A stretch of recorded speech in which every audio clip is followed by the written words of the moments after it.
Hey, tree sprites, let's talk about the drawbacks and even dangers of over intellectualizing liberation.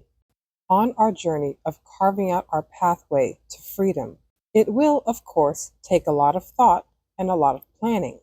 And, of course, all things start in the mind, in the imagination. However, we must be careful that they don't get stuck there, that the mental space does not become a graveyard for all of our ideas and desires and hopes and wants and dreams. In the world of academia and in professional spaces, it's very common to sit and talk about things forever without acting, especially when it comes to progress, the kind of progress that benefits humanity and doesn't necessarily line pockets.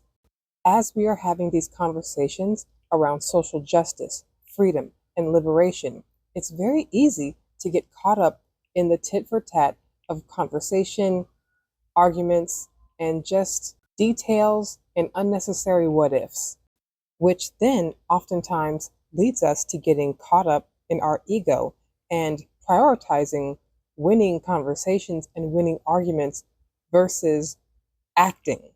We should never be seeking validation, approval, or permission to free ourselves, because that is a mental trap of keeping us stuck in place, keeping us oppressed by caging our own selves in the mental space.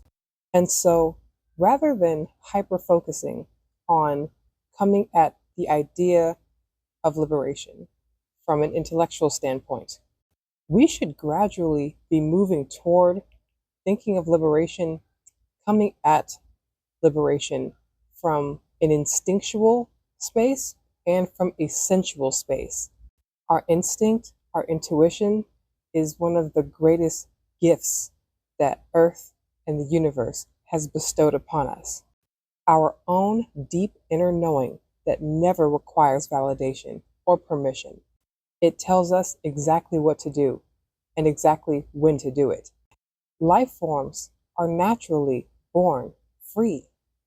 When we come into this earth, into this reality, we do not have any concept of restriction. You have to train and indoctrinate the concept of restriction, first physically and then mentally, onto children, until they get to a point where they learn to restrict and limit their own selves, which is why the youth are typically the front face of social justice movements.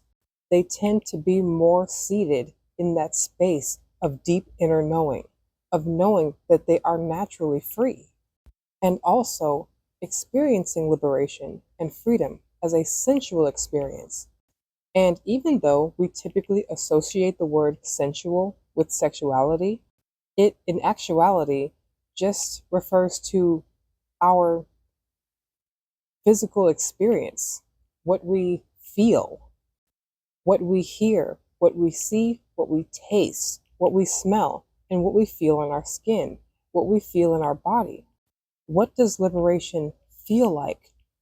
Over intellectualizing liberation and freedom is limiting us from feeling free, feeling liberated, from creating pocket spaces where we feel what we want the future to be like.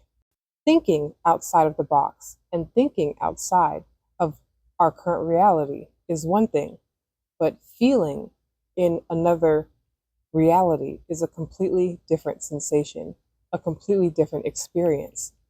And the more that we apply sensory sensation to freedom and liberation, the more that we will desire it, the more that we will crave it, and the more that we will act on it. Because sensation is physical, whereas thought is cerebral. Thoughts are cloudy and not quite real, but sensation is visceral, and we need to be viscerally free and liberated in a way that is undeniably real. While it is always important to think and plan and strategize, we must also feel and act. There will be times where we simply have to listen to our gut.